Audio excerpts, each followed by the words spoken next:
అరగని తేపులు తెలిసిన వాడు కాదు, ఆకలి అరుపులు తెలిసిన వాడే నాయకుడు అన్నాడు. అందుకే నదులు ఇంకిపోయాయా, నేల ఎగిరిపోయిందా, సారం తగ్గిపోయిందా, మరి అన్నపూర్ణ ఆంధ్రలో ఎందుకు డొక్కలు మాడిన ఆకలి కేకలు అంటూ ఆయన ఇచ్చిన ₹2 కిలో బియ్యం నేడు దేశవ్యాప్తంగా ఆహార భద్రత అనే చట్టంగా మారింది. వృద్ధాప్యం, అంగవైకల్యం భారం కాకూడదు అంటూ ఆయన తెచ్చిన పెన్షన్ నేడు దేశంలో అతిపెద్ద సంక్షేమ పథకంగా మారింది.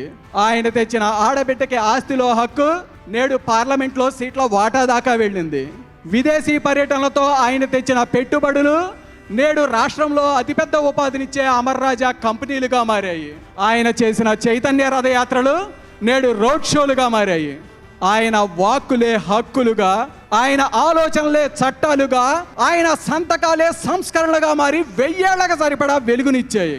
ఈ వెలుగు ఉన్నంతకాలం, ఈ తెలుగు ఉన్నంతకాలం క్యాలెండర్లో సంవత్సరాలు మారాల్సిందే తప్ప అన్నగారి కీర్తి వన్నెదగ్గదు.